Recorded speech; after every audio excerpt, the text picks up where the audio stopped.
Warfare का सबसे बड़ा उसूल जानते हैं आप? वॉरफेयर का सबसे बड़ा उसूल होता है युद्धपोतों की तैनाती। समंदर में पहला युद्ध का डेटरेंट होता है। लेकिन अगर यह डेटरेंट की तरह काम ना करे तो वो फिर युद्ध का आगाज भी हो सकता है। रूस यूक्रेन की जंग को 2 महीने से ज्यादा वक्त गुजर चुका है, लेकिन अब तक ना तो जंग अंजाम की तरफ बढ़ सकी है, ना ही विश्व बिरादरी ने इस जंग की असल चुनौती को महसूस किया है। और अब पूरी दुनिया इस चुनौती को महसूस करेगी। कुछ ही दिनों बाद हालात बहुत ज्यादा बदल जाएंगे। मई के महीने में जंग का सबसे विभत्स और भीषण रूप देखने को मिलेगा।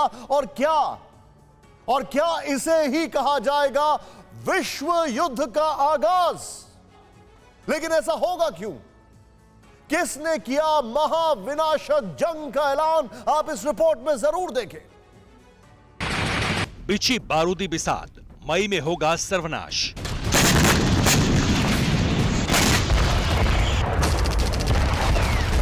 न्यूक्लियर बम फटने की आशंका हर दिन मियाद तय कर रही है, लेकिन यह काल्पनिक नहीं। जंग के 63वें दिन मई महीना बारूदी कैलेंडर में महायुद्ध वाला साबित हो सकता है। इस आकलन के पीछे की सच्चाई क्या है? वो गुणागणित क्या है जिसके नतीजे के रूप में मई महीने को वैश्विक विध्वंस का महीना माना जा रहा है? क्या रूस की न्यूक्लियर वॉर की चेतावनी इसकी वजह है, या फिर रूस की धमकियों की वजह से ऐसे आसार बन रहे हैं? कारण दोनों हैं, लेकिन महाविनाश की आशंका के पीछे सिर्फ इतनी ही वजह नहीं है, कुछ और भी वजहें हैं।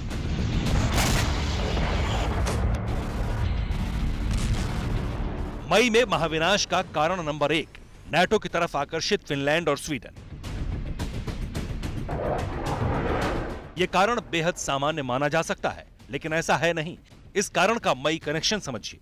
फिनलैंड के विदेश मंत्री ने नाटो की सदस्यता लेने का फैसला सार्वजनिक किया है। बताया गया है कि फिनलैंड और स्वीडन दोनों नाटो की सदस्यता के लिए आवेदन करेंगे।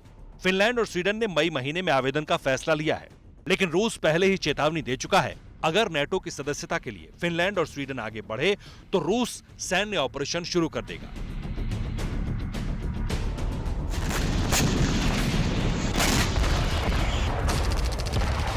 यूक्रेन में हुए रूस के सैन्य ऑपरेशन को देखते हुए रूस की चेतावनी को शब्दों के जरिए आक्रामकता दिखाने की कोशिश नहीं कहा जा सकता।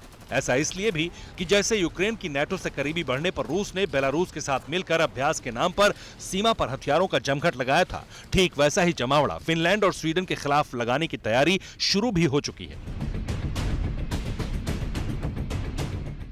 अब रूस और बेलारूस संयुक्त सैन्य अभ्यास की तैयारी में है। रूसी रक्षा मंत्रालय के मुताबिक रूस और बेलारूस का संयुक्त अभ्यास 26 से 29 अप्रैल तक चलेगा। यानी स्ट्रेटजी बिल्कुल वैसी ही अपनाई जा रही है जैसी कि यूक्रेन के खिलाफ युद्ध छेड़ने से पहले अपनाई गई थी।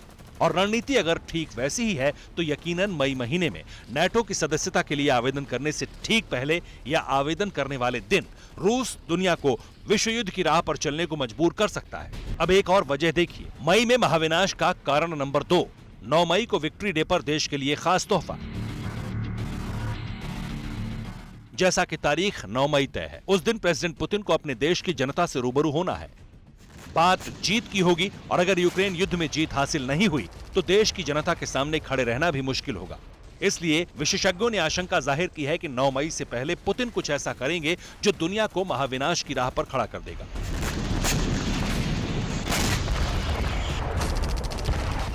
जिसमें आशंका है मास डिस्ट्रक्शन के हथियार के इस्तेमाल की। मई में महाविनाश का कारण नंबर 3, 24 मई को जापान में क्वाड की अहम बैठक है।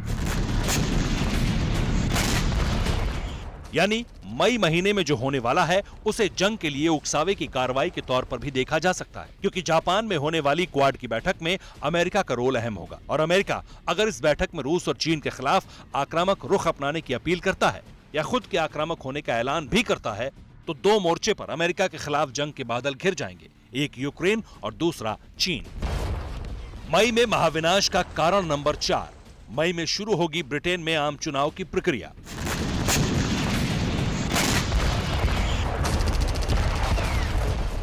यहां भी महीना अहम है। रूस के खिलाफ आक्रामक रुख अख्तियार कर चुके प्रधानमंत्री बोरिस जॉनसन अक्टूबर में चुनाव मैदान में होंगे, लेकिन तैयारी मई से होगी। और ब्रिटेन के कई सांसद ये दावा कर चुके हैं कि चुनाव में जीत हासिल करने के लिए बोरिस जॉनसन रूस के खिलाफ टैक्टिकल एटमी हथियार के इस्तेमाल से भी नहीं चूकेंगे। यानी महीना मई है और चुनौती महाविकट है। मई में महाविनाश का कारण नंबर 5, 21 मई को ऑस्ट्रेलिया में आम चुनाव की वोटिंग।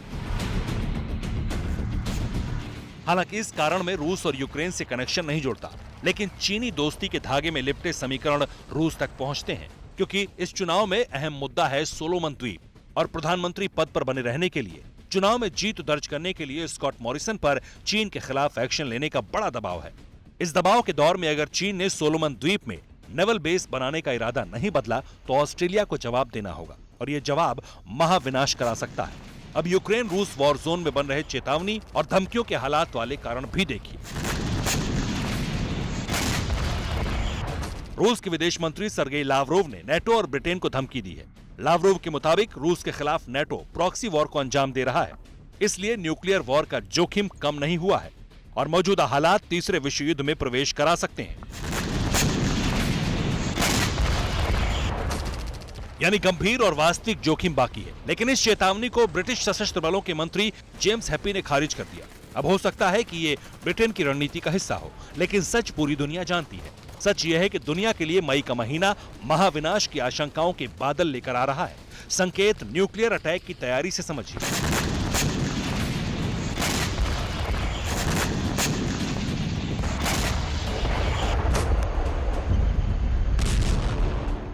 रूस की न्यूक्लियर पावर्ड सबमरीन्स हथियारों से लैस कर दी गई हैं। सरफेस टू सरफेस मिसाइल भी रूस की सीमा पर तैनात है। न्यूक्लियर अटैक के लिए वॉरहेड मिसाइल्स पर फिट किए गए हैं। कैलिबर क्रूज मिसाइल्स को भी रूस ने तैनात कर दिया है। इस तैयारी में अहम और सोचने वाला पहलू यह है कि परमाणु हमले में सक्षम कैलिबर क्रूज मिसाइल का मिसफायर का अपना एक इतिहास है, यानी रूस इन्हें कहीं भी गिरा सकता है।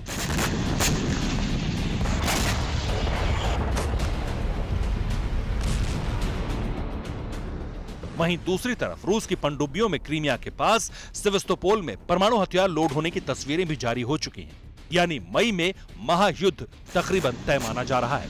Bureau report, TV9 Bharatvarsh. फिक्र आपकी, सोमवार से शुक्रवार रात 9 बजे सिर्फ TV9 भारतवर्ष पर।